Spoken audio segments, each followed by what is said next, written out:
Hi everyone, this is Anam. Welcome to PhD jobs and admissions. आज के इस video में हम एनटीए पीएचडी एंट्रेंस टेस्ट के लिए रिवीजन एमसीक्यूज देखने जा रहे हैं ऑन रिसर्च मेथोडोलॉजी।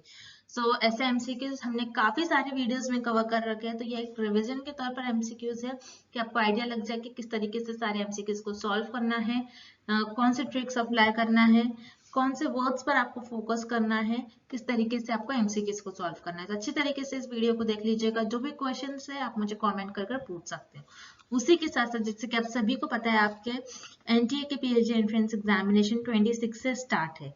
तो जैसे कि आज से 8 to 10 डेज ही रिमेनिंग है, अगर आप देखने जाओ एग्जैक्ट डेट्स। तो जैसे कि मैं आपको बता दूं, फॉर योर पेपर 1 जो कि आपका रिसर्च मेथोडोलॉजी होता है, उसके लिए हमने आपके लिए रिवीजन पैकेज लेकर आए हैं, जिसमें हम आपको क्वेश्चंस प्रोवाइड करते हैं। रिवीजन पीडीएफ होती है, हमारी क्वेश्चन बैंक होते हैं आपके लिए कि किस तरीके से आपको क्वेश्चंस पूछे जा सकते हैं। हमारे एक्सपर्ट्स, सारे प्रोफेसर्स के किस तरीके से सारे एमसीक्यूज को बनाते हैं एग्जामिनर, इंपॉर्टेंट पॉइंट्स कौन कौन से फॉलो करने हैं, इंपॉर्टेंट टॉपिक्स कौन से होते हैं, कहाँ से एमसीक्यूज जनरली पूछे जाते हैं, ये सारे क्वेश्चंस हमने हमारे रिवीजन पैकेज में आपको बता रखा है। थ्रू वीडियोस आपको सारा वीडियो लेक्चर्स भी मिलेगा, नोट्स वगैरह सब कुछ हम आपको प्रोवाइड करते हैं विथ 100% पासिंग गारंटी। तो अगर अभी तक भी किसी स्टूडेंट्स ने अपना स्टडी स्टार्ट नहीं करा है, जिससे उनको लगता है कि अभी तक हमारी कुछ प्रिपरेशन बाकी है, हमें नहीं लगता है कि हम अभी एग्जाम देने के लिए तैयार है, तो तब भी आपको घबराने की कोई जरूरत नहीं है, क्योंकि हमारे रिवीजन पैकेज के लिए हम 10 डेज का टारगेट रखते हैं स्टूडेंट्स के लिए कि किस तरीके से इन 10 डेज में आपको आपके एनटीए के पीएचडी एंट्रेंस एग्जामिनेशन को क्लियर करना है। तो आपको पास करने की रिस्पॉन्सिबिलिटी हमारी टीम लेती है कि आपको किस तरीके से आपको पास करना है, ये हम आपको प्रिपेयर करवा देते हैं। बस आपको दिए गए स्क्रीन पर व्हाट्सएप के थ्रू इसके लिए हमें कांटेक्ट करना है, या फिर आप हमारे ऐप के थ्रू भी स्टडी मटेरियल को और रिवीजन पैकेज को एक्सेस कर सकते हैं, जिसके लिए लिंक नीचे comment as well as description में भी हम प्रोवाइड करते हैं। So that's it. चलिए आज के इस सेशन को हम स्टार्ट करते हैं। तो यहाँ पर मैं आपको जल्दी से बता दूं, जो हमारा रिवीजन पैकेज है, इसमें हम आपको वीडियो लेक्चर्स प्रोवाइड करते हैं, जिसमें कि आपको रिवीजन वीडियो लेक्चर्स मिलते हैं, प्रीवियस ईयर क्वेश्चंस के वीडियो लेक्चर्स मिलते हैं, एक्सपर्ट्स के डिजाइन करे हुए क्वेश्चन मिलते हैं, और इम्पोर्टेंट क्वेश्चंस जो कि एग्जामिनेशन में पूछे जाने के चांसेस है, मोस्ट एक्सपेक्टेड एमसीक्यूज। तो इन सारी चीजों के आपको वीडियो लेक्चर्स प्रोवाइड करते हैं हम, जिसमें से गारंटीड आपको 25 प्लस एमसीक्यूज देखने मिलेंगे एग्जामिनेशन में। देन मॉक टेस्ट हम आपको प्रोवाइड करते हैं, जो कि सीबीटी टाइप है, यानी कंप्यूटर बेस्ड मॉक टेस्ट है, प्लस नोट्स भी हम आपको प्रोवाइड करते हैं। सो मॉक टेस्ट से हम आपकी प्रैक्टिस करवाते हैं कि एग्जामिनेशन में आपको कौन कौन से प्रॉब्लम आ सकती है, किस तरीके से आपको ऑनलाइन एग्जाम देना है। ठीक है, कंप्यूटर बेस्ड टेस्ट है, तो उसमें किस तरीके से क्वेश्चंस को आपको सॉल्व करना है, ट्रिक्स क्वेश्चन में ही दी जाती है, किस तरीके से आपको सारी चीजों को हैंडल करना है, ये सारी चीजें हम आपको बताते हैं। देन रिवीजन पीडीएफ और you can say question bank, जिसमें हमने 1500 से भी ज्यादा क्वेश्चंस कवर कर रखे हैं, प्लस प्रीवियस ईयर क्वेश्चंस भी है। तो इस पीडीएफ से आप डायरेक्टली क्वेश्चंस एक्सपेक्ट कर सकते हैं, बहुत इंपॉर्टेंट पीडीएफ है। तो ये जो सारा कंटेंट है आपको बाइलिंगुअल लैंग्वेज में देखने मिलेगा, हिंदी इंग्लिश, जिसके लिए अगेन व्हाट्सएप नंबर हमारा हाईलाइटेड है, इस पर आप कांटेक्ट कर सकते हो, या फिर डायरेक्टली हमारे ऐप के थ्रू भी स्टडी मटेरियल को एक्सेस कर सकते हो और रिवीजन पैकेज को आप एक्सेस कर सकते हो, जिसके लिए लिंक हम आपको नीचे comment as well as description में भी प्रोवाइड कर रखते हैं। ठीक है, नेक्स्ट। जैसे कि आप स्क्रीन पर देख सकते हो, पेपर 2 का भी हम आपको स्टडी मटेरियल प्रोवाइड करते हैं, जिसमें आपको full syllabus notes, MCQs plus previous year questions भी देखने मिलेंगे। इन सारे सब्जेक्ट्स पर हम आपको स्टडी मटेरियल प्रोवाइड कर रहे हैं। अगर इन सारे सब्जेक्ट्स के अलावा भी आपको कोई और सब्जेक्ट का स्टडी मटेरियल चाहिए, तो आप मुझे कॉमेंट कर बता सकते हो। उस पेपर 2 के लिए भी आपको दिए गए स्क्रीन पर जो नंबर नजर आ रहा है, इस पर व्हाट्सएप के थ्रू आपको हमें कॉन्टेक्ट करना है। सो दैट्स इट। हम आज के सेशन को हम स्टार्ट करते हैं। पी वैल्यू का मतलब है, पी वैल्यू स्टैंड्स फॉर। सो इस प्रश्न में पूछा जा रहा है कि पी वैल्यू का क्या मतलब होता है, पी वैल्यू का क्या फुल फॉर्म होता है। सो याद रखिए, पी वैल्यू का मतलब होता है प्रोबेबिलिटी वैल्यू, यानी प्रायिकता मान। अब प्रोबेबिलिटी वैल्यू ये होती क्या है, पी वैल्यू होती क्या है, आपको पहले तो ये पता होना चाहिए, बहुत इंपॉर्टेंट है। एग्जाम में इस प्रश्न से बहुत बार क्वेश्चन पूछा गया है, ऐसे क्वेश्चन पूछने के आपके एग्जाम में चांस है। ओके, पहले जैसे आपको सब्जेक्टिव टाइप क्वेश्चंस पूछे जाते थे, उसमें भी आपको पी वैल्यू पर बहुत क्वेश्चन पूछे जाते थे, लेकिन याद रखिएगा बहुत इंपॉर्टेंट टॉपिक है। सो पी वैल्यू जिसे हम कहते हैं प्रोबेबिलिटी वैल्यू, पी वैल्यू का मतलब होता है प्रोबेबिलिटी वैल्यू, मतलब आप जो भी आपके रिसर्च में एक्सपेरिमेंट्स परफॉर्म करते हो उसमें आपके जो रिजल्ट आते हैं वो बाय चांस आ जाते हैं, उसे हम कहते हैं पी वैल्यू। अब किस तरीके से, जैसे मान लीजिए हम फॉर एग्जांपल लेते हैं कि हम देख रहे हैं कि वाटर ज्यादा देने से कि प्लांट की ग्रोथ भी ज्यादा हो रही है। तो आपने एक्सपेरिमेंट परफॉर्म कर लिया, मान लीजिए आपने एक्सपेरिमेंट परफॉर्म कर लिया और आपने ये देखा कि वाटर ज्यादा देने से प्लांट की ग्रोथ भी ज्यादा हो रही है, आपको ये रिजल्ट मिले। लेकिन आप ये देखना चाह रहे हो कि वाटर ज्यादा देने से प्लांट की ग्रोथ भी ज्यादा हो रही है फिर नहीं हो रही है, लेकिन आपके जो रिजल्ट आ रहे हैं ये बाय चांस आ रहे हैं। यानी ये बताता है कि आपका जो प्लांट की ग्रोथ हुई है ये आपके वाटर की वजह से तो नहीं हुई है, हो सकता है किसी और वेरिएबल की वजह से हो। तो उसे हम कहते हैं आपके जो रिजल्ट आ रहे हैं एक्सपेरिमेंट्स में वो बाय चांस आ रहे हैं, मतलब आपके जो इंडिपेंडेंट वेरिएबल है उसकी वजह से आपका डिपेंडेंट वेरिएबल पर इफेक्ट नहीं हुआ है, किसी और वेरिएबल की वजह से आपको कुछ रिजल्ट दिख रहा है। ओके, हो सकता है कि सनलाइट की वजह से प्लांट की ग्रोथ हुई होगी। ओके, ऐसा हो सकता है। सो इस केस में हम बोलेंगे आपके जो रिजल्ट आ रहे हैं ये बाय चांस आ रहे हैं। अब पी वैल्यू हम यूज क्यों करते हैं? पी वैल्यू का मतलब तो हमने जान लिया है। पी वैल्यू ये बताती है हमारा जो एक्सपेरिमेंट्स है उसमें जो हमारे रिजल्ट आते हैं ये बाय चांस आते हैं। अब हम देखेंगे पी वैल्यू का यूज क्यों होता है, क्यों हम यूज करते हैं। तो याद रखिएगा पी वैल्यू हम इसलिए यूज करते हैं क्योंकि हम टेस्ट करते हैं हमारी नल हाइपोथेसिस को। ओके, नल हाइपोथेसिस को हम टेस्ट करने के लिए पी वैल्यू का यूज करते हैं। अब किस तरीके से, अब जैसे मान लीजिए आपको ये पॉइंट बहुत इंपॉर्टेंट है, याद रखना है, पी वैल्यू अगर लेस होती है, ओके, पी वैल्यू कम होती है, लेस होती है, तो उस केस में आप क्या करते हो, आपके जो नल हाइपोथेसिस है नल हाइपोथेसिस को आप रिजेक्ट कर लेते हो। ओके, ये आपको याद रखना है, इंपॉर्टेंट स्टेटमेंट है। पी वैल्यू आपकी जब भी कम होती है, जितनी कम आपकी पी वैल्यू होगी उतना आप अभी क्या करोगे, नल हाइपोथेसिस को आप रिजेक्ट करते जाओगे। अब किस तरीके से हमने ये डिसाइड कर लिया कि पी वैल्यू कम होगी तो हम नल हाइपोथेसिस को रिजेक्ट कर लेंगे, तो यहाँ पर रिलेशन है कुछ। तो याद रखिएगा पी वैल्यू आपकी किससे कम होनी चाहिए, पी वैल्यू आपकी अल्फा से कम होनी चाहिए। अल्फा क्या होता है, जिसे हम कहते हैं सिग्निफिकेंस लेवल। अल्फा बताता है कि आपने आपके एक्सपेरिमेंट में कितने % एरर को अलाउ करा है। तो बेसिकली रिसर्चर्स जो होते हैं अल्फा की वैल्यू पहले से सेट कर लेते हैं जो कि 1% होती है या फिर 5%। अगर आपने मान लीजिए आपके रिसर्च में 5% आपने एरर अलाउ करा है, आप देखोगे कि आप ऐसा बताओगे कि 5% हो सकता है कि एरर आ सकते हैं हमारे रिसर्च में। सो उस केस में आप क्या बोलोगे कि आपकी जो रिजल्ट है वो 95% सही आना चाहिए। ओके, क्योंकि आपने क्या करा, पहले से ही अल्फा वैल्यू आप डिसाइड कर लेते हो। अगर आपका जो एरर आप चाह रहे हो आपके एक्सपेरिमेंट में कितने % एरर आए, उससे आपका एरर कम आ जा रहा है, यानी आपकी जो पी वैल्यू आपका जो रिजल्ट आ रहा है उससे कम आ जा रहा है, तो उस केस में आप क्या करते हो, आपकी नल हाइपोथेसिस को आप रिजेक्ट कर लोगे। ओके, अब नेक्स्ट केस, अगर पी वैल्यू क्या हो रही है आपकी, अल्फा से ज्यादा आ रही है।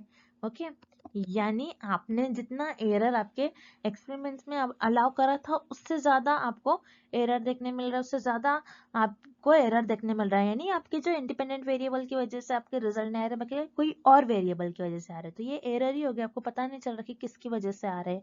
ओके, तो इस केस में आप क्या करते हो, आपकी जो नल हाइपोथेसिस है उसको आप एक्सेप्ट कर लेते हो। सो ये कुछ स्टेटमेंट है आपको याद रखना है। पहला मैंने आपको बताया कि पी वैल्यू जिसका फुल फॉर्म होता है probability value. Then next, probability value का मतलब क्या होता है, प्रोबेबिलिटी वैल्यू मतलब आपके जो आपने एक्सपेरिमेंट्स परफॉर्म किए उसमें जो आपके रिजल्ट आ रहे हैं ये बाय चांस आ रहे हैं। ओके, बाय चांस आ रहे हैं, यानी आपके इंडिपेंडेंट वेरिएबल की वजह से रिजल्ट नहीं आ रहे, हो सकता है किसी और वेरिएबल की वजह से आपके रिजल्ट आ रहे हो, तो ये होता है आपका प्रोबेबिलिटी वैल्यू। अब पी वैल्यू यानी प्रोबेबिलिटी वैल्यू को किस लिए यूज करा जाता है, क्योंकि याद रखिए पी वैल्यू को हम इसलिए यूज करते हैं ताकि हम हमारी नल हाइपोथेसिस को टेस्ट करें और ये बताए कि हम उसे एक्सेप्ट करने वाले या फिर हम रिजेक्ट करने वाले। तो याद रखिएगा जितनी कम आपकी पी वैल्यू होगी उतना आप आपकी नल हाइपोथेसिस को रिजेक्ट कर लोगे, और आपकी पी वैल्यू आपकी अल्फा से कम है। अल्फा क्या होता है, सिग्निफिकेंस लेवल, यानी यहाँ पर रिसर्चर बता देते हैं कि हम हमारे एक्सपेरिमेंट्स में इतने परसेंट एरर अलाउ करेंगे, कि इतने परसेंट एरर आ सकते हैं एक्सपेरिमेंट में। सो ये होता है आपका अल्फा, जिसे हम कहते हैं सिग्निफिकेंस लेवल। अगर आपकी पी वैल्यू अल्फा से कम होगी तो उस केस में आप आपकी नल हाइपोथेसिस को रिजेक्ट कर लोगे, और अगर आपकी पी वैल्यू अल्फा से ज्यादा होगी, यानी आपके जो एरर्स है अपने जितने अलाउ करे थे उससे ज्यादा आपको एरर मिल रहा है, तो उस केस में आप क्या करोगे, आपकी नल हाइपोथेसिस को एक्सेप्ट कर लोगे। तो ये होता है आपका पी वैल्यू, जिसे हम कहते हैं प्रोबेबिलिटी वैल्यू। तो इस प्रश्न का आपका सही उत्तर हो जाएगा विकल्प ए। अगला प्रश्न, एक शोध अध्ययन में चुने गए चर में से एक छात्र के माता पिता का व्यवसाय जैसे व्यापार, खेती, सेवा यदि ये था, ये किस स्तर का माप है? In a research study, one of the variables selected was students' parents' occupations such as business, farming, service, etc. What level of measurement is this? So इस प्रश्न में पूछा जा रहा है, एक स्टूडेंट है, एक छात्र है, उनके माता पिता का कुछ ऑक्यूपेशन है, और जैसे उनको ऑक्यूपेशन बिजनेस, फार्मिंग, सर्विस, ये ऑक्यूपेशन था। अब ये जो सारे ऑक्यूपेशन है, इस ऑक्यूपेशन को मेजर करने के लिए आप किस स्केल ऑफ मेजरमेंट का यूज करोगे? जैसे कि आप देख रहे हो यहाँ पर हमारे जो स्केल ऑफ मेजरमेंट्स होते हैं, इनमें 4 टाइप्स होते हैं, जिनको हम कहते हैं nominal, ordinal, interval and ratio, यानी नाममात्र, क्रमवाचक, अंतराल एंड अनुपात। सो ये स्केल ऑफ मेजरमेंट बहुत इंपॉर्टेंट होते हैं। एग्जाम में इस टॉपिक से कंपलसरी आपको 1 और 2 क्वेश्चन देखने ही मिलेगा। सो आपको बहुत अच्छी तरीके से याद रखना है। ये स्केल ऑफ मेजरमेंट को कुछ आपको इस शॉर्ट फॉर्म से याद रखना है। नॉयर, N फॉर होता है nominal, O for ordinal, I for interval and R for ratio.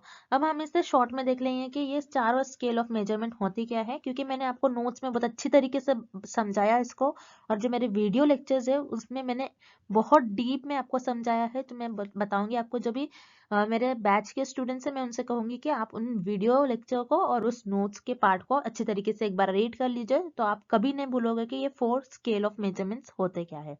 अब जैसे हम देखते हैं नॉमिनल। नॉमिनल क्या होता है? जिसमें हमारे पास जो भी डेटा होता है हम उसे कैरेक्टरिस्टिक्स के बेसिस पर डिवाइड कर देते हैं। ऑर्डिनल, ऑर्डिनल में क्या होता है? सेम नॉमिनल की ही कैरेक्टरिस्टिक्स होती है, और ऑर्डिनल में आपके पास जो भी डेटा होता है आप उसको एक रैंक देते हो, आप ऑर्डर देते हो। इंटरवल में आप ऑर्डिनल के सारे कैरेक्टरिस्टिक्स मेजर फॉलो करते हो, लेकिन इंटरवल में आपका जो नंबर्स होते हैं आप उनको एक इक्वल अरेंजमेंट में और इक्वल इंटरवल्स में अरेंज करते हो, और इंटरवल में आपका जो जीरो होता है ये आर्बिट्री होता है आपका। उसी तरीके से रेशो, रेशो में इंटरवल के सारे कैरेक्टरिस्टिक्स प्रेजेंट होते हैं, लेकिन रेशो में आपके जीरो का कुछ ना कुछ मीनिंग होता है। सो ये होते हैं आपके 4 level of measurement, 4 scale of measurement, बहुत इंपॉर्टेंट है। अब हमें इस क्वेश्चन में, इस प्रश्न में पूछा जा रहा है कि एक छात्र है, उनके माता पिता का कुछ ऑक्यूपेशन है, कुछ इस तरीके से है कि वो बिजनेस करते हैं, फार्मिंग या फिर सर्विस कर रहे थे, यानी व्यापार कर रहे थे, खेती कर रहे थे। सो ये जो उनके बिजनेस ऑक्यूपेशन है, इनको मेजर करने के लिए आप कौन से स्केल ऑफ मेजरमेंट का यूज करोगे?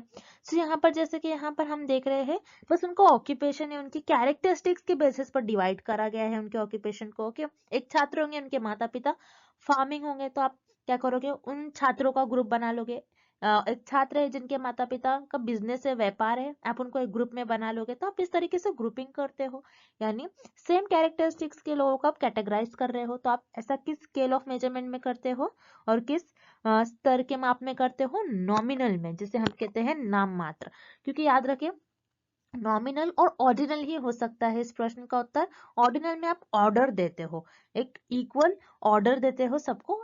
हम किसी को ऑर्डर में नहीं दे रहे, हम किसी को रैंक नहीं दे रहे। आप यहाँ पर रैंक नहीं दे सकते हो कि आपका जो जिन छात्र के माता पिता बिजनेस करते, व्यापार करते, वो ज्यादा अच्छे होंगे, आप ऐसा नहीं बता सकते हो। सो ऑब्वियसली हम यहाँ पर ऑर्डिनल, क्रमवाचक, ये स्केल, ये माप का उपयोग नहीं करेंगे। और रह गई बात आपके इंटरवल और रेशो की, यानी अंतराल और अनुपात की। सो याद रखिए, इंटरवल और रेशो हम जब हमारे पास ऐसा डेटा हो जिसमें नंबर्स हो, तो उस केस में हम इंटरवल और रेशो का ज्यादातर यूज करते हैं। सो यहाँ पर आपका विकल्प सी और डी, ये भी दोनों आपके गलत उत्तर हो जाएंगे, और इस प्रश्न का आपका सही उत्तर हो जाएगा विकल्प ए, नॉमिनल यानी नाम मात्र। अगला प्रश्न, accepting null hypothesis when it is false is. निराकरणीय परिकल्पना को स्वीकारना जब ये गलत हो। इस क्वेश्चन में हमें फाइंड आउट करना है कि आपने क्या करा, आपके नल हाइपोथेसिस को एक्सेप्ट कर लिया। कब? जब ये फॉल्स थी। तो ये कौन सा एरर कहलाएगा? मतलब आपने जो आपकी जो निराकरणीय परिकल्पना है उसको स्वीकार लिया। कब? जब ये गलत थी। तो ये कौन सा त्रुटि कहलाएगी, मतलब ये कौन सा एरर होगा, हमें ये फाइंड आउट करना है। सो याद रखिएगा, this is very important table, आपको ये टेबल को याद रखना है। सो याद रखिएगा, आप आपके रिसर्च में आप हमेशा नल हाइपोथेसिस को टेस्ट करते हो। तो नल हाइपोथेसिस को टेस्ट करने में आपसे कुछ मिस्टेक्स हो जाती है, उसी को हम कहते हैं एरर्स, और जिसे हम त्रुटि कहते हैं। तो आप नल हाइपोथेसिस को एक्सेप्ट करते हो या फिर रिजेक्ट कर लेते हो। तो जैसे कि एरर्स में आप क्या करते हो, कुछ मिस्टेक्स कर लेते हो। तो उन मिस्टेक्स को, उन एरर्स को हम इस टेबल के थ्रू पढ़ेंगे। जैसे यहाँ पर नल हाइपोथेसिस, आपकी जो नल हाइपोथेसिस है वो रियलिटी में, रियल में ट्रू है। आपकी नल हाइपोथेसिस ट्रू है, लेकिन आपने इसको क्या कर लिया, रिजेक्ट कर लिया। तो ये कौन सा एरर कहलाएगी? आपका टाइप 1 एरर, मतलब आपकी टाइप 1 त्रुटि। आपने क्या करा, नल हाइपोथेसिस ट्रू थी, फिर भी आपने इसको रिजेक्ट कर लिया। सो ये आपका हो जाएगा टाइप 1 एरर। और टाइप 2 एरर क्या होता है? आपकी नल हाइपोथेसिस फॉल्स होती है, मतलब आपकी जो निराकरण परिकल्पना होती है ये गलत होती है, फॉल्स होती है, फिर भी आपने इसको क्या करते हो, आप एक्सेप्ट कर लेते हो। आपने क्या किया, नल हाइपोथेसिस को एक्सेप्ट कर लिया। कब? जब ये गलत थी, मतलब जब ये फॉल्स थी। तो ये कौन सा एरर हो जाएगा? आपका टाइप 2 एरर हो जाएगा। उसी तरीके से इस क्वेश्चन में हमें पूछ रहा है कि आपने आपकी नल हाइपोथेसिस है उसको एक्सेप्ट कर लिया। कब? जब आपकी जो नल हाइपोथेसिस थी वो फॉल्स थी, मतलब आपकी जो निराकरण परिकल्पना है वो उसको आपने स्वीकार कर लिया। कब स्वीकार कर लिया? जब वो गलत थी। तो आप याद रखिएगा, जब भी आपकी नल हाइपोथेसिस को आप एक्सेप्ट करते हो, कब? जब आपकी नल हाइपोथेसिस फॉल्स होती है, तब ये हो जाएगा आपका टाइप 2 एरर। सो इस क्वेश्चन का आपका सही आंसर हो जाएगा टाइप 2 एरर, जिसे हम कहते हैं टाइप 2 त्रुटि। सो अगर आप आपकी जो नल हाइपोथेसिस उसको एक्सेप्ट कर रहे हो, कब? जब वो फॉल्स है, तो ये आपका टाइप 2 एरर होता है। मतलब कि जो निराकरणीय परिकल्पना है आप उसको स्वीकार ले रहे हो, कब? तब ये गलत हो, तो ये हो जाएगा आपका type 2 error. So type 1 error हमने जैसे देख लिया। टाइप 1 एरर कब अगर होता है? जब आपकी जो नल हाइपोथेसिस है ये ट्रू होती है, लेकिन आप उसको रिजेक्ट कर देते हो, तो ये हो जाता है आपका टाइप 1 एरर। सो यहाँ पर इस क्वेश्चन का ऑप्शन बी गलत आंसर हो जाएगा। ऑप्शन विकल्प भी आपका सही उत्तर नहीं होगा इस क्वेश्चन का। उसी तरीके से ऑप्शन सी आपको गिवन है सैम्पलिंग एरर। सैम्पलिंग एरर क्या होता है? Difference between population parameter minus sample statistic. मतलब आपके पॉपुलेशन की आपके पास जो भी इंफॉर्मेशन होगी आप उसको पुट करोगे और माइनस करोगे, एंड देन आपको सैंपल से जो इंफॉर्मेशन मिल रही है आप वो करोगे, उनको माइनस करके आपको जो भी वैल्यू मिलेगी वो आपका हो जाएगा सैम्पलिंग एरर, जिसे हम कहते हैं त्रिदर्श त्रुटि। तो ये त्रिदर्श त्रुटि भी इस क्वेश्चन का सही उत्तर नहीं होगा, सही आंसर नहीं होगा। Then option D standard error, जिसे हम कहते हैं मानक त्रुटि। तो स्टैंडर्ड एरर क्या होता है कि आपका जो डिस्ट्रीब्यूशन, आपको सैंपल से जो इन्फॉर्मेशन मिलती है, सैंपल से इन्फॉर्मेशन मिलने के बाद आप उसको ग्राफ में कन्वर्ट करते हो और आप देखते हो कि ये कितना स्प्रेड आउट है, तो इसी को आप कहते हो कि ये स्टैंडर्ड एरर बताता है कितना ज्यादा कितना कम स्प्रेड है, कितना ज्यादा स्प्रेड है, इसी को हम कहते हैं स्टैंडर्ड एरर। सो यहाँ पर इस क्वेश्चन में हमें इस बारे में भी क्वेश्चन नहीं पूछा गया है, सो यहाँ पर जो आपका ऑप्शन डी है ये भी गलत हो जाएगा। सो अगर आपकी नल हाइपोथेसिस को आप एक्सेप्ट कर रहे हो, कब? जब ये फॉल्स है, तो ये हो जाएगा आपका टाइप 2 एरर, मतलब टाइप 2 त्रुटि। सो इस क्वेश्चन का आपका सही आंसर हो जाएगा ऑप्शन ए। नेक्स्ट, डैश एक परिकल्पना का स्रोत नहीं है। Dash is not a source of a hypothesis. So इस प्रश्न में हमें पता करना है कि दिए गए विकल्पों में से कौन सा एक ऐसा विकल्प है जिसकी मदद से हम हाइपोथेसिस का स्रोत नहीं कर सकते हैं। यानी दिए गए ऑप्शंस में से कौन सा एक ऐसा ऑप्शन है जिसकी हेल्प से आप हाइपोथेसिस को ले डाउन नहीं कर सकते हो, ना ही हाइपोथेसिस का बना सकते हो। अब इस प्रश्न में के एक वर्ड आ रहा है, एक टर्म आ रहा है जो कि बहुत इंपॉर्टेंट है, हाइपोथेसिस यानी परिकल्पना। ये होती क्या है? आपको पहले इसका अर्थ पता होना चाहिए, तभी आप इस प्रश्न को सॉल्व कर पाओगे। सो परिकल्पना, हाइपोथेसिस एक टेंटेटिव स्टेटमेंट होता है। ओके, टेंटेटिव स्टेटमेंट होता है। अब टेंटेटिव स्टेटमेंट का अर्थ क्या होता है, इसका मीनिंग क्या होगा? टेंटेटिव का मतलब क्या होता है? कुछ समय के लिए आप मान लेते हो कि ऐसा करने से ऐसा हो सकता है, उसे हम कहते हैं टेंटेटिव। ओके, मतलब टेम्पररी, आप कुछ समय के लिए मान लेते हो ऐसा करने से हो सकता है आगे चलकर ऐसा हो जाए, यानी यहाँ पर आप क्या कर रहे हो, भविष्यवाणी कर रहे हो। आप आपकी रिसर्च में कुछ चीजों पर भविष्यवाणी करते हो और उसी भविष्यवाणी को आप आपके शोध में आगे चलकर डिफरेंट डिफरेंट मेथड्स के थ्रू, डिफरेंट डिफरेंट प्रकार के थ्रू, डिफरेंट डिफरेंट प्रकार की शोध के थ्रू आप उस भविष्यवाणी को आपके उसका परीक्षण करते हो, यानी आप आपकी परिकल्पना का बेसिकली उसका परीक्षण करते हैं, आप आपकी हाइपोथेसिस को टेस्ट करते हैं आपकी रिसर्च में। सो इसी को हम कहते हैं हाइपोथेसिस। एक बार मैं फिर से रिपीट कर रही हूँ, परिकल्पना यानी हाइपोथेसिस ये होती है एक टेंटेटिव स्टेटमेंट, एक टेम्पररी स्टेटमेंट, कुछ समय के लिए आप मान लेते हो, आपकी जो भविष्यवाणी आप करते हो उसी का आप आपकी शोध में परीक्षण करते हो, उसे क्या हम कहते हैं, परिकल्पना और हाइपोथेसिस। अब इस प्रश्न में पूछा जा रहा है कि दिए गए विकल्प में से कौन सा एक ऐसा विकल्प है जिसकी हेल्प से आप परिकल्पना का स्रोत नहीं कर सकते हो, यानी हाइपोथेसिस ले डाउन नहीं कर सकते। सो वन बाय वन हम सारे विकल्प देख लेंगे, सारे ऑप्शंस देख लेंगे। सो यहाँ पर आपको ऑप्शन ए दिया गया है इंट्यूशन यानी सहज बोध। इंट्यूशन का मतलब क्या होता है कि आपको किसी चीज के बारे में अंडरस्टैंडिंग हो जाना विदाउट एनी प्रूफ। किसी चीज का आपके पास प्रूफ नहीं है लेकिन आपको वो सारी चीजें समझ में आ जा रही है, उसे हम कहते हैं इंट्यूशन। इंट्यूशन जिसे हम सिक्स सेंस भी कहते हैं।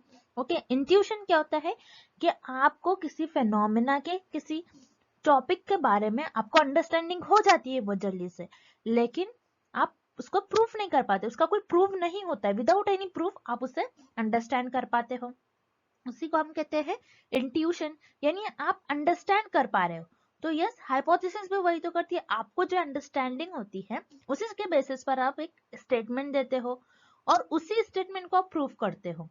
आपको हाइपोथेसिस ऐसी चीजों पर करनी चाहिए जो कि पहले से आपको प्रूफ नहीं है, जो चीज प्रूफ नहीं होती उसी को तो हम टेस्ट करेंगे हमारे रिसर्च में। ओके, सो इंट्यूशन के हेल्प से, इंट्यूशन ये एक सोर्स है जिसके हेल्प से आप आपकी हाइपोथेसिस ले डाउन कर सकते हो। सो यहाँ पर आपका विकल्प ए सही हो जाएगा, इस प्रश्न का सही उत्तर हो जाएगा। उसी तरीके से विकल्प बी नॉलेज, जिसे हम कहते हैं ज्ञान। अब नॉलेज क्या होता है, अब जैसे कि मान लीजिए आप किसी चीज के एक्सपर्ट्स हैं, आप कोई हार्ट स्पेशलिस्ट है, सो आपको सारी इंफॉर्मेशन पता होती है कि हार्ट के बारे में, हार्ट डिसीज कैसे होती है, चेस्ट में पेन होने की वजह से, ब्लड लेवल की वजह से, कोलेस्ट्रॉल लेवल की वजह से हो सकता है हार्ट डिसीज हो रही हो। सो आपको यहाँ पर थोड़ा बहुत नॉलेज होता है। सो आपको जो भी ज्ञान होता है, आपको जो भी नॉलेज होता है, आपको एक पर्टिकुलर फेनोमेना के बारे में आपको जो भी आपको समझ होती है, उसके बारे में आपको नॉलेज होती है बहुत सारी चीजों के बारे में, तभी आप हाइपोथेसिस ले डाउन कर सकते हो। सो नॉलेज एक ऐसा सोर्स है, यानी ज्ञान एक ऐसा स्रोत है जिसकी हेल्प से आप परिकल्पना को ले डाउन कर सकते हो और परिकल्पना का आप स्रोत कर सकते हो। तो यहाँ पर नॉलेज बहुत इंपॉर्टेंट रोल प्ले करता है हाइपोथेसिस को ले डाउन करने में। देन हम डायरेक्टली ऑप्शन डी देखेंगे, थ्योरी। थ्योरी यानी सिद्धांत। अब थ्योरी क्या होती है, याद रखिएगा जब भी थ्योरी वर्ड आता है उसका मतलब होता है कि उसमें कोई ना कोई चीज ऐसी होती है कि कॉन्सेप्ट यूज करा जाता है, वो थ्योरी ऑलरेडी प्रूव्ड होती है। ओके, तो थ्योरी जो होती है आप उसका यूज कर सकते हो। ओके, जैसे मान लीजिए किसी रिसर्चर ने, पुराने रिसर्चर ने किसी चीज पर थ्योरी डेवलप कर दी। ओके, वो थ्योरी का आप यूज करोगे आगे फर्दर रिसर्च करने के लिए, उस थ्योरी का आप यूज करोगे हाइपोथेसिस ले डाउन करने के लिए। मान लीजिए आगे और कुछ टॉपिक पर आप रिसर्च कर रहे हो, कोई दूसरा टॉपिक है उस पर आप रिसर्च कर रहे हो, तो आप क्या करोगे, उसी थ्योरी का, जो पुराने रिसर्चर ने थ्योरी डेवलप करी उसी थ्योरी का यूज कर आप हाइपोथेसिस ले डाउन करोगे। तो यहाँ पर थ्योरी भी एक ऐसा सोर्स है, सिद्धांत भी एक ऐसा स्रोत है जिसके हेल्प से, एक ऐसा सोर्स है जिसकी हेल्प से आप परिकल्पना को ले डाउन कर सकते हो, हाइपोथेसिस को बना सकते हो। लेकिन यहाँ पर आपको जो ऑप्शन सी दिया गया है ऊर्जा यानी एनर्जी, आप में जितनी एनर्जी होंगी उतनी अच्छी आप हाइपोथेसिस ले डाउन कर सकते हो, ऐसा हम कह सकते हैं कि नहीं। एनर्जी ये कोई टर्म नहीं होता, ये एक कोई सोर्स नहीं होगा जिसकी हेल्प से आप हाइपोथेसिस ले डाउन करेगा। तो यहाँ पर आपका एनर्जी इस प्रश्न का आपका सही उत्तर हो जाएगा। ओके, लेकिन इंट्यूशन, नॉलेज और थ्योरी यानी सहज बोध, ज्ञान और सिद्धांत, एक ये तीनों भी एक ऐसे सोर्स है जिसकी हेल्प से आप हाइपोथेसिस ले डाउन कर सकते हो। लेकिन सिर्फ और सिर्फ एनर्जी एक ऐसा सोर्स है जिसकी हेल्प से आप हाइपोथेसिस को ले डाउन नहीं कर सकते हो। तो यहाँ पर आपका विकल्प सी इस प्रश्न का सही उत्तर हो जाएगा। अगला प्रश्न, यदि कोई अध्ययन विश्वसनीय है तो इसका अर्थ क्या है? If a study is reliable this means that. So इस प्रश्न में पूछा जा रहा है कि अगर कोई अध्ययन है वो विश्वसनीय है, यानी कोई स्टडी है, अगर कोई स्टडी है ये रिलायबल स्टडी है, तो उसका अर्थ क्या होगा, उसका मीनिंग क्या होगा, उसका डेफिनेशन क्या होगी, उसकी परिभाषा क्या होगी, ये पता लगाना है हमें इस प्रश्न में। सो रिलायबल ये है क्या, पहले तो आपको ये पता होना चाहिए। रिलायबल आपके रिसर्च की कैरेक्टरिस्टिक्स में से एक कैरेक्टरिस्टिक होती है जो कि बहुत इंपॉर्टेंट होती है। सो रिलायबल ये कैरेक्टरिस्टिक होती है रिसर्च की। सो याद रखिएगा, जैसे कि आपको एग्जाम में रिलायबल पूछा गया है, तो आपको हो सकता है आपको नेक्स्ट टाइम आपका जो एग्जाम आने वाला है आपके पीएचडी एंट्रेंस एग्जामिनेशन में आपको वैलिड पर आए क्वेश्चन। ओके, अब तो आपको रिलायबल पूछा गया था, अब वैलिड भी आ सकता है। सो देखिए, जैसे कि रिलायबल क्या होता है, पहले तो हम ये देखेंगे, फिर वन बाय वन हम सारे विकल्पों को देखेंगे और पता लगाएंगे कि कौन सा विकल्प इस प्रश्न का हमारा सही उत्तर हो जाएगा। अब रिलायबल क्या होता है, रिलायबल यानी जैसे आप कोई एक्सपेरिमेंट्स परफॉर्म कर रहे हो, आप कोई प्रयोग परफॉर्म कर रहे हो और बार बार चीजों को परफॉर्म करने के बाद आपका सेम मेजरमेंट मिल रहा है, आपको सेम आप मेजर कर पा रहे हो, सेम ही आ रहा है आपका रिजल्ट, तो उसे हम कहते हैं रिलायबल। अब किस तरीके से, ये एक हम उदाहरण के थ्रू देखेंगे, एक एग्जाम्पल के थ्रू हम देखेंगे। अब जैसे मान लीजिए किसी ने अपना वेट चेक करा वेइंग मशीन पर। ओके, वेइंग मशीन पर आप 3 बार मैंने वेट चेक करा। सो हर 3 बार यानी तीनों बार अगर मैं वेट चेक करी तो तीनों बार मेरा 40 केजीज आ रहा है। ओके, तीनों बार वेट करने पर मेरा आ रहा है 40 केजीज, यानी मैं हर बार अगर वेट करूं और मेरा हर बार वेट सेम ही आए, ऐसा नहीं हो रहा है कि पहले केस में मेरा 40 आ रहा है, दूसरे में 50, देन तीसरे में 60। ओके, मतलब मैंने हर बार वेट करा और मैं 4 to 5 टाइम और मैं अगर वेट कर लूं अपना, तो हर वेट में हर 5 टाइम्स अगर मैं वेट कर लूं तो 5 टाइम्स मेरा 40 केजीज ही आ रहा है वेट। तो इस केस में मैं कहूंगी मेरी जो ये मशीन है, मेरी जो वेइंग मशीन है, ये रिलायबल है, क्योंकि ये मुझे हर बार सेम रिजल्ट दे रही है। हर बार मेजर करने पर, हर बार चीजों को मेजर करने पर मुझे सेम रिजल्ट मिल रहा है, मुझे स्टेबल रिजल्ट मिल रहा है, तो उसे हम कहेंगे रिलायबल। सो यही आपको विकल्प बी में भी दिया गया है। The measures device for concept are stable on different occasion, यानी एक ऐसी कॉन्सेप्ट है, एक ऐसी डिवाइस है जो अगर आप मेजर कर रहे हो जिस चीजों को, और मेजर करने बाद डिफरेंट ओकेजन यानी क्या, हर अलग अलग व्यक्ति पर, हर अलग अलग टाइम पर आपको क्या मिल रहा है, सेम ही रिजल्ट मिल रहे हैं, सेम ही मेजरमेंट्स मिल रहे हैं, तो उसे हम कहते हैं रिलायबल। तो आपका इस प्रश्न का बी ऑप्शन आपका सही हो जाएगा। ओके, अवधारणाओं के लिए तैयार किए गए उपाय अलग अलग अवसरों पर स्थिर होता है, यानी आप चीजों को मेजर कर रहे हो, आप माप रहे हो, और आपकी जो डिवाइस है वो आपको अलग अलग अवसरों पर सेम ही रिजल्ट बता रही है। सो ये होती है आपकी रिलायबल। अब जो इनकरेक्ट ऑप्शन है, जो ऑप्शन बच गए हैं, उसे भी हम जल्दी से देख लेते हैं। ऑप्शन ए, विकल्प ए यहाँ पर आपको दिया गया है, it was conducted by reputed of researcher who can be trusted. So reliable study उसे नहीं कहेंगे कि कोई रेप्यूटेड रिसर्चर है, कोई बहुत ज्यादा जिनको बहुत ज्यादा ज्ञान है, बहुत अच्छा रिसर्चर जो है उन पर हम ट्रस्ट करें, सो वो स्टडी को हम नहीं कहेंगे रिलायबल। सो यहाँ पर आपको विकल्प ए जो दिया गया है ये गलत उत्तर दिया गया है। उस तरीके से विकल्प C, the findings can be generalized to other social setting, यानी आपने जो आपके रिजल्ट आ रहे हैं, ओके, आपके जो भी रिजल्ट आ रहे हैं आप दूसरे सोशल सेटिंग्स में भी उसको जनरलाइज करते हैं, यानी उसका दूसरे सोशल सेटिंग्स में भी उसका उपयोग कर सकते हो, उसको उस चीजों को आप उसका उपयोग कर सकते हो दूसरे अध्ययन में भी। सो ऐसा नहीं हो सकता है। रिलायबल का मतलब होता है हर बार मेजर करने पे चीजें सेम आए, मेजरमेंट आपको सेम ही मिले। सो यहाँ पर आपका विकल्प सी भी गलत हो जाएगा। उसी तरीके से विकल्प D, the methods are stated clearly enough for the research to be replicated, यानी अनुसंधान को आप क्या कर रहे हो, दोबारा रिपीट करोगे। ओके, आप क्या कर रहे हो, उसको दोहरा रहे हो, अब फिर से उसको रिपीट कर रहे हो। सो रिपीट करने में, यानी मान लीजिए किसी रिसर्चर ने पहले से ही इंफॉर्मेशन आपकी पहले से ही रिसर्च कर रखी है, तो आपके पास कुछ इंफॉर्मेशन होगी, तो उसके बेसिस पर आप क्या करते हो, उस रिसर्च को रेप्लिकेट करने की कोशिश करते हो, उस रिसर्च को फिर से परफॉर्म करने की कोशिश करते हो। आप देखते हो कि ये नए क्या मिल सकते हैं इससे रिजल्ट, और क्या आ सकते हैं रिजल्ट। सो ये आपकी रेप्लिकेटेड रेप्लिकेशन हो सकता है, आपके रेप्लिकेशन की डेफिनेशन होती है, जो कि आपकी ये भी एक कैरेक्टरिस्टिक होती है, लेकिन ये रिलायबल की डेफिनेशन नहीं होगी। सो यहाँ पर आपका विकल्प डी इस प्रश्न का सही उत्तर नहीं होगा। सो इस प्रश्न का आपका सही उत्तर हो जाएगा विकल्प बी, यानी आप ऐसे डिवाइस जिस पर आप कोई चीजों को माप रहे हो, मेजर कर रहे हो और अलग अलग अवसरों पर आपको सेम ही रिजल्ट मिल रहे हैं, तो उसे हम कहते हैं रिलायबल। अगला प्रश्न, एक शोध डिजाइन क्या है? What is a research design? So इस प्रश्न में पूछा जा रहा है कि शोध की डिजाइन जो होती है, यानी रिसर्च डिजाइन जो होती है, उसकी परिभाषा, उसकी डेफिनेशन, उसका अर्थ क्या होगा, उसका अर्थ, उसकी डेफिनेशन हमें किस विकल्प में दी गया है, हमें ये पता लगाना है। सो रिसर्च डिजाइन याद रखिएगा, आपकी जो रिसर्च प्रोसेस होता है उसका सेकेंड स्टेप होता है।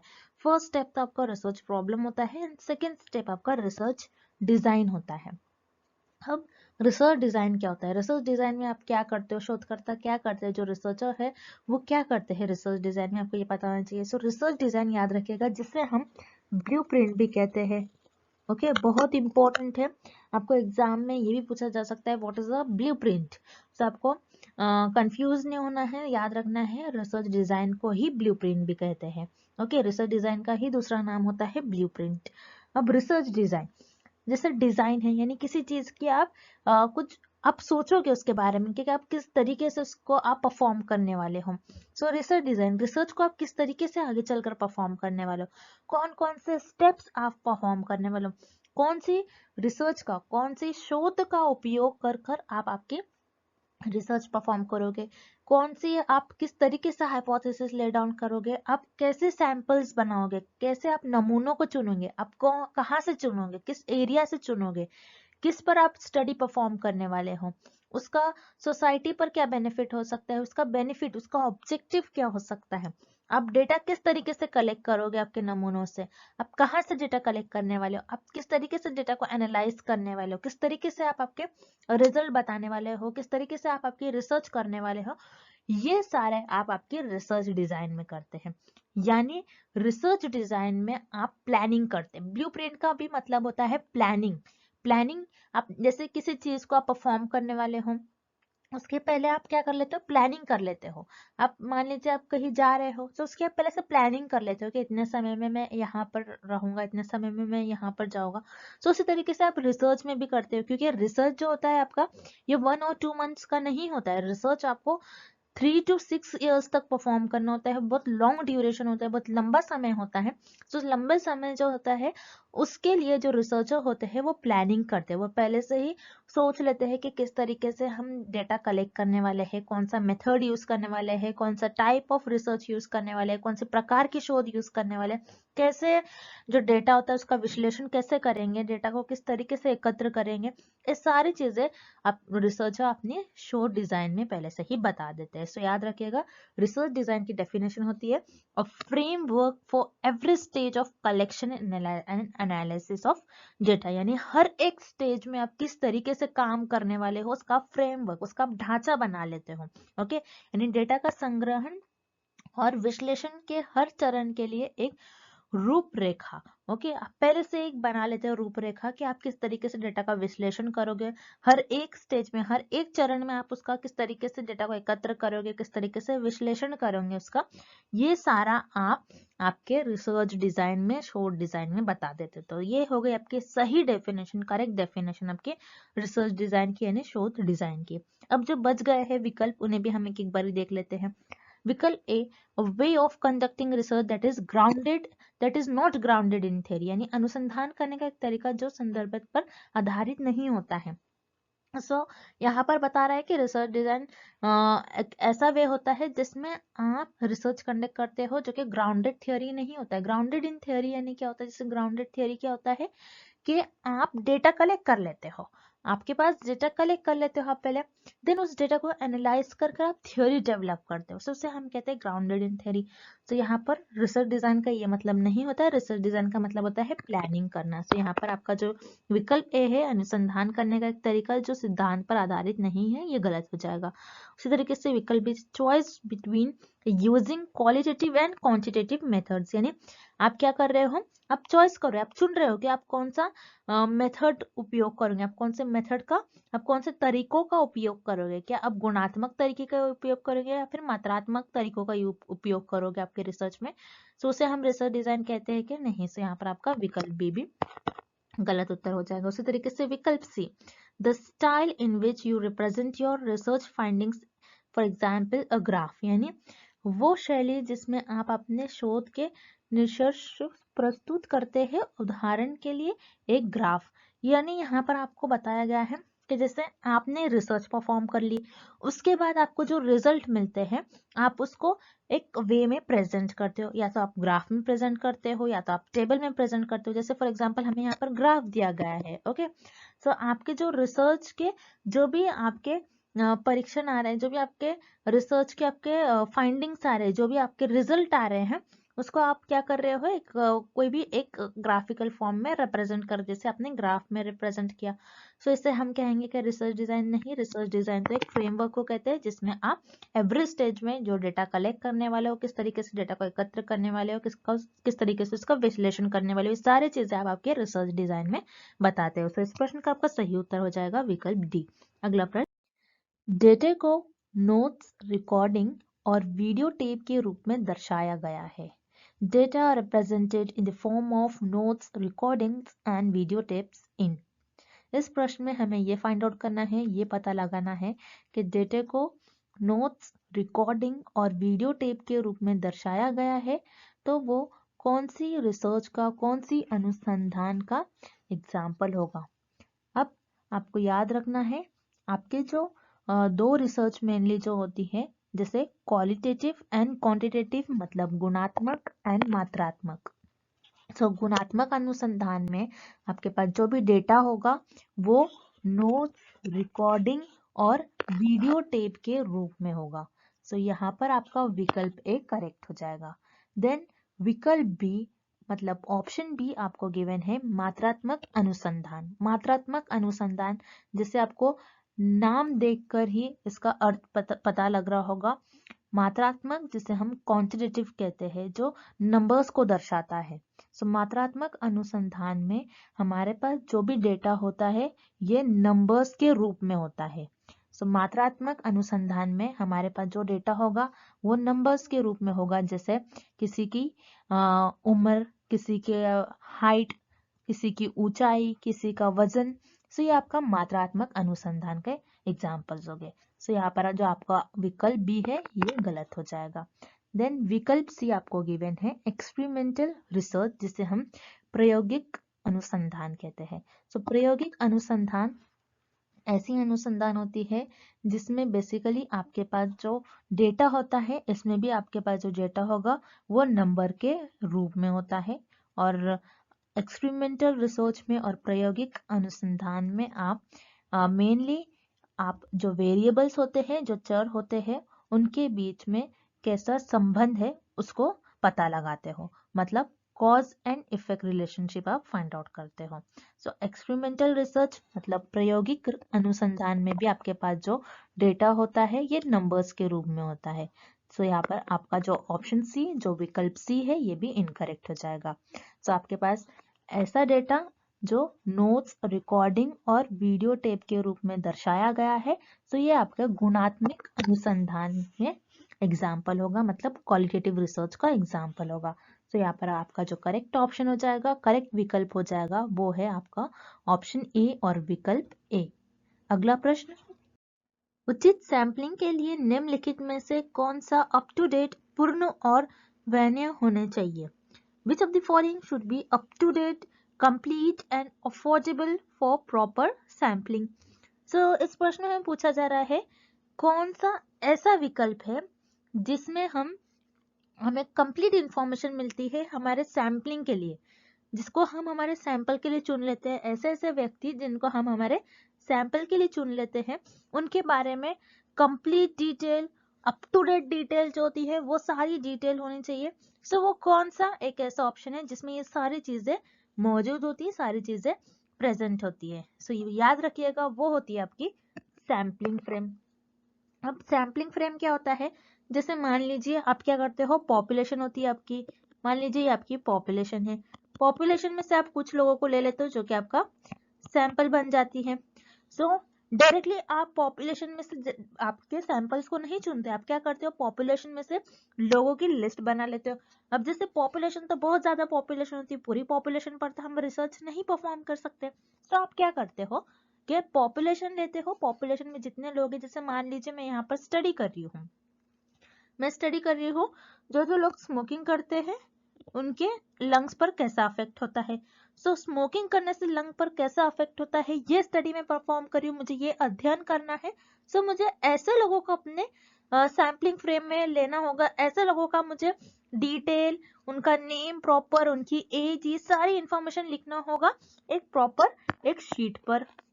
ओके, सो ऐसे लोग लेना होगा जिनकी जो स्मोकिंग करते हैं। ओके, जो स्मोकिंग नहीं करते उनको तो मैं अपने अध्ययन में नहीं लूंगी, जो स्मोकिंग करते हैं उन्हीं को लूंगी मैं अपनी पॉपुलेशन में से। एक लिस्ट बनाकर उन सारों का नाम लिखूंगी, उनकी डिटेल हो जाएगी, उनकी एज हो सकती है, कोई भी डिटेल जिस पर आप स्टडी कर रहे हो, तो आप पूरी एक शीट में डिटेल लिख लेते हो, एक लिस्ट बना लेते हो आप, जिसमें आपकी जो पॉपुलेशन में जो जो व्यक्ति पर आप रिसर्च करने वाले हो उनकी एक लिस्ट बना लेते हो। सो उसे हम कहते हैं सैम्पलिंग फ्रेम, इसे हम कहते हैं सैम्पलिंग फ्रेम। अब इस लिस्ट में क्या होता है, सारे लोगों का आप नाम, उनकी इंफॉर्मेशन, आपको जो जो चाहिए होता है आप प्रॉपर इस लिस्ट में उनकी इंफॉर्मेशन लिख लेते हो। हर एक सैंपल की, हर एक पर्सन की आप सारी इंफॉर्मेशन लिख लेते हो। अब सैंपल आप यहाँ से चूज करते हो, आप रैंडमली यहाँ से जो भी टेक्निक आप यूज करोगे, जैसे आप स्ट्रैटिफाइड सैंपलिंग ले रहे हो, किसी भी तरह की, किसी भी टाइप की सैंपलिंग के लिए आप क्या करते हो, इस लिस्ट में से अपने सैंपल चुन लेते हो, इस लिस्ट में से सारे व्यक्ति को चुन लेते हो और जो कि आपका सैंपल बन जाता है। सो इस तरीके से आप सैंपलिंग फ्रेम बनाते हो और यहाँ से आप प्रॉपर अपने सैंपल्स को यानी अपने नमूनों को चुन लेते हो जिस पर आपको रिसर्च परफॉर्म करनी है, जिस पर आपको शोध परफॉर्म करनी है। सो याद रखिए यहाँ पर हमें क्या पूछ रहा है प्रश्न में, आपको वो भी देखना होगा। Up to date information, complete और अफोर्डेबल जो होता है सैंपलिंग के लिए, तो वो होता है आपका सैंपलिंग फ्रेम। याद रखिएगा, बहुत इंपॉर्टेंट है। सैंपलिंग फ्रेम पर एग्जाम में जनरली क्वेश्चन पूछे ही जाते हैं। अब यहाँ पर जो रिमेनिंग ऑप्शन है, जो बच गए ऑप्शन, उन्हें भी हम एक एक बारी देख लेते हैं। सैम्पलिंग टेक्निक, जिसे हम कहते हैं नमूना तकनीक। अब नमूना तकनीक क्या होती है, जिसमें आप डिफरेंट डिफरेंट टेक्निक्स के थ्रू, जैसे आप probability sampling, non probability sampling, आप सिंपल रैंडम सैम्पलिंग से आप आपके सैंपल्स को पर स्टडी करोगे, या फिर आप कोई भी सैम्पलिंग मेथड जिस पर आप रिसर्च परफॉर्म करने वाले हो उसे हम कहते हैं सैम्पलिंग टेक्निक। तो बहुत सारे सैम्पलिंग मेथड होते हैं आपके, स्ट्रैटिफाइड, कोटा, क्लस्टर, ये सारे आप परफॉर्म कर आप आपके सैंपल्स पर स्टडी करते हो। उसे हम कहते हैं सैम्पलिंग टेक्निक और नमूना तकनीक। सो यहाँ पर नमूना तकनीक में आप प्रॉपर डिटेल नहीं बताते हो। Okay, then रिस्पोंडेंस। रिस्पोंडेंस क्या होते हैं, ये आपके सैंपल से मिलने वाले आपको रिस्पॉन्स, जो लोग आपको रिस्पॉन्स कर रहे हैं, जिनके थ्रू आपको इंफॉर्मेशन मिल रही है, उसे हम कहते हैं रिस्पोंडेंट, उत्तरदाता है। तो यहाँ पर उत्तरदाता है तो ये हम नहीं कहेंगे कि कंप्लीट डिटेल होती है। तो यहाँ पर आपका विकल्प सी भी गलत हो जाएगा। उसी तरीके से विकल्प D, tools for data collection, यानी डेटा कलेक्ट करने का, डेटा एकत्र करने का टूल, उपकरण। तो ये यहाँ पर आपको पता है डेटा कलेक्शन टूल क्या होते हैं आपके, जैसे क्वेश्चनेयर्स और आपके सारे जो है ऑब्जर्वेशंस, इंटरव्यूज। सो ये सारे होते हैं आपके डेटा कलेक्शन टूल्स, ना के जिसमें आपके पास सारी up to date information present हो। यहाँ पर अभी आपका ऑप्शन डी यानी विकल्प डी गलत हो जाएगा और इस प्रश्न का आपका सही उत्तर हो जाएगा विकल्प बी, सैम्पलिंग फ्रेम नमूना चयन ढांचा। And to determine the frequency with which something occurs is called, उस शोध को क्या कहते हैं जिसके साथ कुछ घटित होता है। इस क्वेश्चन में हमें फाइंड आउट करना है कि ऐसी कौन सी रिसर्च है जो फ्रिक्वेंटली होती है, मतलब जिसमें हम फ्रीक्वेंसी को डिटरमाइन करते हैं, जो चीज अकर हो रही है उसकी फ्रीक्वेंसी, मतलब एक चीज है वो कितने बार अकर हो रही है, उस वो कौन सी रिसर्च में हम डिटरमाइन करते हैं, हमें ये पता लगाना है। अब जैसे फॉर एग्जांपल मान लीजिए डेंगू हो गया है, तो आप मानोगे कि आप जैसा कहोगे कि इस पर्टिकुलर सिटी में 6 टाइम्स डेंगू हो गया है। सो 6 बार डेंगू इस पर्टिकुलर सिटी में ये डिसीज 6 बार अकर हुई है। सो यहाँ पर ये क्या बता रही है हमें, फ्रीक्वेंसी, कि वो चीज कितने बार अकर हो रही है। कोई समथिंग मतलब कोई चीज है, कोई भी चीज हो सकती है, वो कितनी बार अकर हो रही है, उसकी फ्रीक्वेंसी को बताती है कि वो चीज उतनी कितनी बार अकर हो रही है, वो घटना कितने बार हो रही है। वो कौन सी रिसर्च बताती है हमें, डायग्नोस्टिक रिसर्च, मतलब नैदानिक शोध। तो यहाँ पर जो आपका ऑप्शन ए है इस क्वेश्चन का सही आंसर हो जाएगा। उसी तरीके से जो रिमेनिंग ऑप्शन है उसे भी हम देख लेते हैं।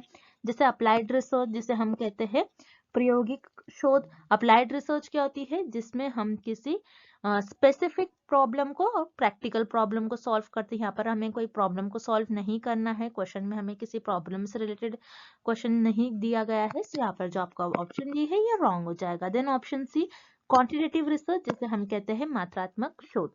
तो क्वांटिटेटिव रिसर्च जो नंबर से डील करती है, जिसमें हमारे पास ऑलरेडी इंफॉर्मेशन होती है, हम उस पर हाइपोथेसिस ले डाउन कर उस थ्योरी को प्रूफ करने की कोशिश करते हैं। सो यहाँ पर हम किसी थ्योरी को प्रूफ नहीं कर रहे हैं, हमारे पास जो भी डेटा है वो नंबर्स के फॉर्म में नहीं है, हमें ऐसा फेनोमेना बता रहा है जो कि अकर हो रहा है, जिसकी फ्रीक्वेंसी हमें पता करना है, फ्रीक्वेंसी को हम डिटरमाइन कर सके। सो वो हम सिर्फ और सिर्फ डायग्नोस्टिक रिसर्च में करते हैं, ना कि क्वांटिटेटिव रिसर्च। उसी तरीके से ऑप्शन डी फंडामेंटल रिसर्च, जिसे हम मौलिक रिसर्च कहते हैं, मौलिक शोध। सो फंडामेंटल रिसर्च में हम new theories, new concept, new ideas को डेवलप करते हैं। सो यहाँ पर जो आपका ऑप्शन डी है ये भी रॉन्ग हो जाएगा। सो किसी फ्रीक्वेंसी को डिटरमाइन करने के लिए, कोई फेनोमेना अकर हो रहा है, कोई समथिंग चीज, कोई भी चीज अकर हो रही है और उसकी फ्रीक्वेंसी को डिटरमाइन करने के लिए हम सिर्फ और सिर्फ डायग्नोस्टिक रिसर्च मतलब नैदानिक शोध का यूज करेंगे। सो इस क्वेश्चन का आपका राइट आंसर हो जाएगा option A. And a complete enumeration of all items in the population is known as। जनसंख्या में सभी मदों की संपूर्ण गणना को कहा जाता है।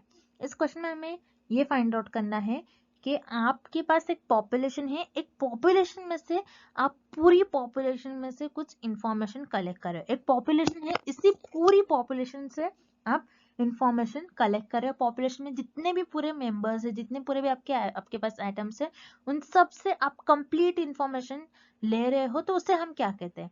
याद रखिएगा, जब भी आप पूरी पॉपुलेशन में से, मतलब आपकी जो पूरी जनसंख्या है, जनसंख्या के सभी मेंबर्स में से, सभी उनके एलिमेंट्स जो होते हैं आपकी जनसंख्या के, उन सभी से आप इंफॉर्मेशन कलेक्ट कर रहे हो, तो उसे हम कहते हैं सेंसस इंक्वायरी, जनगणना जांच। सो आप क्या करते हैं, आपकी जनगणना जो होती है, आपकी जो सेंसस जो होते हैं, इनसे आप इंक्वायरी लेते हो।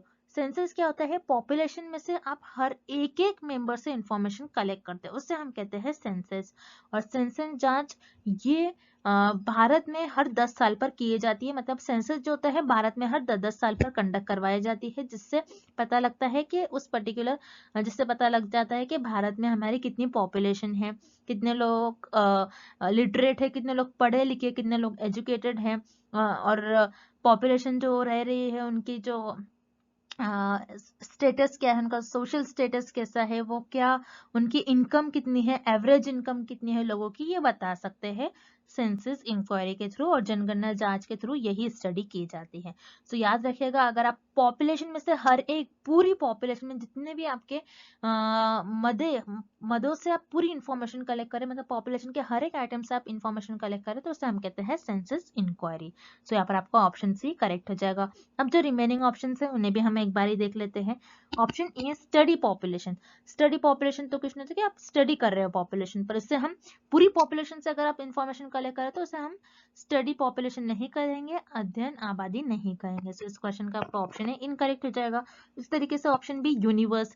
यूनिवर्स मतलब कि ब्रह्मांड, मतलब यूनिवर्स क्या होता है, इसे पॉपुलेशन को ही यूनिवर्स कहते हैं। अगर आप पूरी पॉपुलेशन से स्टडी कर रहे हैं तो उसे हम पॉपुलेशन नहीं करते बल्कि सेंसस कहते हैं। तो यहाँ पर आपका ऑप्शन बी भी इनकरेक्ट हो जाएगा। उसी तरीके से सैंपल पॉपुलेशन, मतलब पॉपुलेशन में से सैंपल चुन रहे हो, तो सैंपल तो क्या होता है, पॉपुलेशन के कुछ लोगों पर आप रिसर्च करते हो, लेकिन पॉपुलेशन के आप सभी मेंबर्स पर रिसर्च करते हो, तो हम कहते हैं सेंसस, ना कि सैंपल्स। तो यहाँ पर आपका ऑप्शन डी भी इनकरेक्ट हो जाएगा। और इस क्वेश्चन का आपका राइट ऑप्शन हो जाएगा ऑप्शन सी, सेंसस इंक्वायरी, जनगणना जांच। And Thank you for watching this video.